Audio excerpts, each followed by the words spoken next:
This time we're going to take a look at rook pawns. We're going to learn the critical squares for the pawns on the edge of the board. Now those squares are not the same as the key squares for all the pawns in between. They have their own critical squares. Of course, just like every other pawn, a rook pawn wants to get to the end of the board and become the queen. And so all along that journey, there are key squares that we need to get our king to if we want to secure a queen promotion. Let's have a look at this pawn here on A2. The key squares are B7 and B8. What that means is all we need to do as white is to get our king to one of those key squares, and we're going to get a queen. And the same squares exist on the other side of the board. Here, look at this pawn here on H2.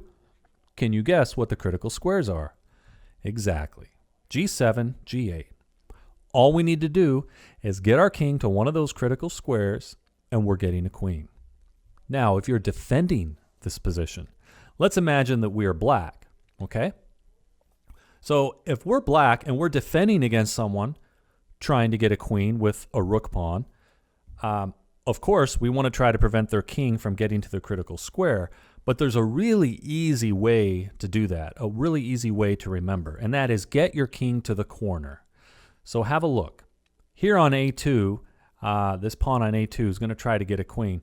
If we're defending this, all we need to do is get our king to A8.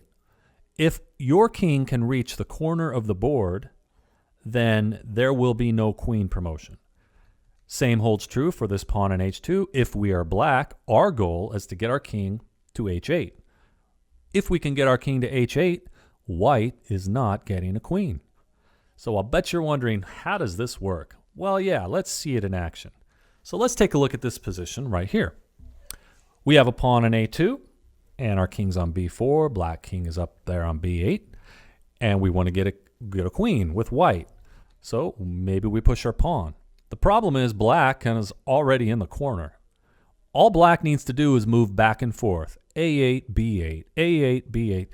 That's all he needs to do. There is no way we're getting a queen. Watch. Come up the board, B8. It doesn't matter what we do. Black can just go back and forth. We're going to push up as far as we can, but look, how in the world is white ever going to lure black out of the corner so he can get his pawn queened? He can't. Get out my square. He don't want it. That's my square. I got here first. Mine. If he pushes his pawn right here, it's a stalemate. See that? There are no squares available. And what else? From this position, white says, okay, I can't push my pawn. What do? I can leave the defense of my pawn, go to C6, and here black, if he wants, can simply step up a square to A7 and threaten to take the pawn. And white may fall back to protect the pawn, and all black needs to do is go back to the corner. From this position here, there is no way white can get a queen. He can move forward, and black can just go back and forth, call check, back to the corner. And now what is white going to do? Look at this position. White, if he wants to maintain the defense of his pawn, it's a stalemate. If white goes to any square, say C7 or C6, black takes a pawn. The only square white has to protect his pawn is A6, stalemate. So as you can see, if you're defending, all you do is get to the corner and there's no queen. Now, let's look at this position. And what if white says, I am not letting you into the corner. I'm going to make sure that doesn't happen. So from this position, black knows what the key squares are, right? We're defending. We know that white needs to get to one of those squares, and it looks like white's going to get there, right? White is so close. He's so close to those key squares. Can black stop white from getting into those? Yes, he can. All black needs to do is go to C8. And now, as you can see, white can't get into the critical squares. That means there will be no queen promotion. And let's see how this works. White can move to A7 to prevent black from getting to the corner. Okay, Black won't get to the corner, but what black can do is take the opposition. You guessed it, right? All those opposition videos, we've learned a lot about it. Black takes opposition, and so white really wants to get into a key square, but he can't. What does white do? Maybe white pushes his pawn.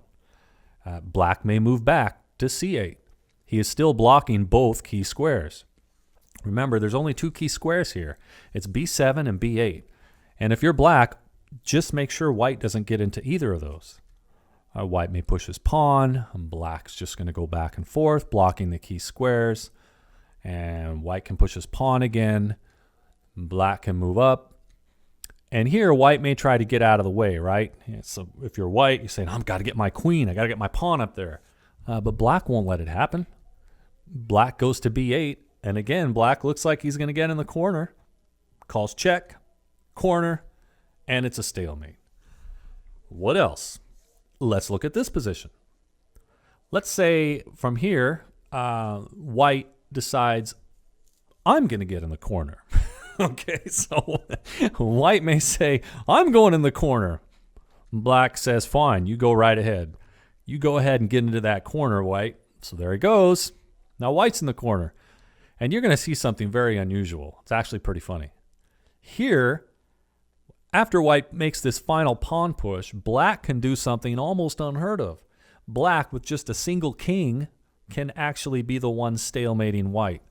Black goes to c8, and now it's black who's delivered the stalemate against white. Go figure. The point is that because the white king never could get into the key squares, b7 or b8, it's a stalemate. And now let's take a look at one exception to key squares. And this is important. We haven't covered it yet. Remember all the key squares for all the pawns in between the rook pawns.